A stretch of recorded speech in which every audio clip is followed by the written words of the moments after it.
ಮಾಜಿ CM SM. Krishna ನಿಧನಕ್ಕೆ CM Siddaramaiah ಸಂತಾಪ.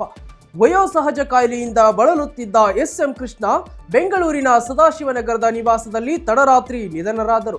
ಟ್ವೀಟ್ ಮಾಡಿ ಸಿಎಂ ಸಿದ್ದರಾಮಯ್ಯ ಅವರು ಕಂಬನಿ ಮಿಡಿದಿದ್ದಾರೆ. ಅವರ ಸಾವಿನಿಂದ ಆಘಾತಕ್ಕೀಡಾಗಿದ್ದೇನೆ.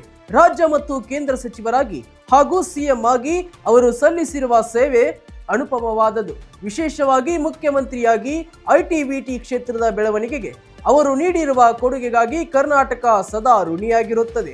ಅವರು ಮುತ್ಸದ್ದಿ ರಾಜಕಾರಣಿ ಮತ್ತು ಅಜಾತಶತ್ರು. ನಾನು ಕಾಂಗ್ರೆಸ್ ಪಕ್ಷಕ್ಕೆ ಸೇರಿದ ಪ್ರಾರಂಭದ ದಿನಗಳಲ್ಲಿ ನನಗೆ ಮಾರ್ಗದರ್ಶಕರಾಗಿದ್ದರು ಮತ್ತು ನನ್ನ ಹಿತೈಷಿಗಳಾಗಿದ್ದರು.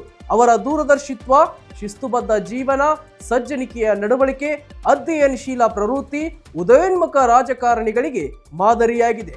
ಕುಟುಂಬ ವರ್ಗ ಮತ್ತು ಅಭಿಮಾನಿಗಳ ದುಃಖದಲ್ಲಿ ನಾನು ಭಾಗಿ. ಅವರ ಆತ್ಮಕ್ಕೆ ಶಾಂತಿ ಸಿಗಲಿ ಎಂದು ಸಂತಾಪ ಸೂಚಿಸಿದ್ದಾರೆ.